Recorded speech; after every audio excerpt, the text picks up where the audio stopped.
Medical ভর্তি পরীক্ষা 7 দিন আগে 15 দিন আগে এমনিতে মাথা কাজ করা বন্ধ করে দেয়। এমনিতে অনেক টপিক আছে যেগুলো বারবার পড়তে হবে। তো এই টাইমে আসে সাম্প্রতিক পড়া খুবই অযৌক্তিক একটা কাজ। এটা আমি আবার নতুন করে তখন ভিডিও দেবো না, এই জন্য এখনই বলে দিচ্ছি। তোমরা দেখবা যে যারা মেডিকেল অ্যাসপিরেন্টস আছে, দেখবা যে একদম মেডিকেল ভর্তি পরীক্ষার আগে আগে স্যাররা হলো তোমার সাম্প্রতিক নিয়ে একদম বড় বড় ক্লাস দিচ্ছে।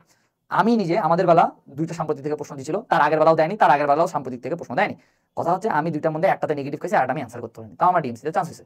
কথা হয়েছে তাহলে কেন হয়েছে? কারণ আমি আদার্স যে 8টা প্রশ্ন ছিল 8টা আমি পারছিলাম। 8টা কোথা থেকে ছিল? প্রাচীন বাংলার ইতিহাস এবং মুক্তিযুদ্ধ থেকে। এন্ড 8টা কোথা থেকে ছিল?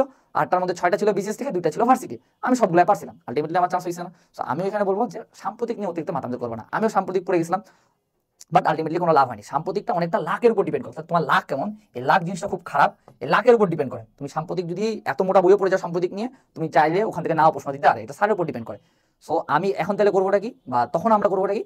তুমি দেখবা যে 7 দিন আগে বা 15 দিন আগে বিভিন্ন কোচিং সেন্টার, ইভেন আমাদের হালকা স্টুডেন্ট যদি মেডিকেল কোর্সে থাকো, তাহলে আমরা হলো 3-4 পৃষ্ঠা একটা ছোট্ট একটা বই দিব, বেশি না 5-6 পৃষ্ঠা, তোমরা ওইটুকু পড়ে যাবে, বাকিটা আল্লাহ ভরসা।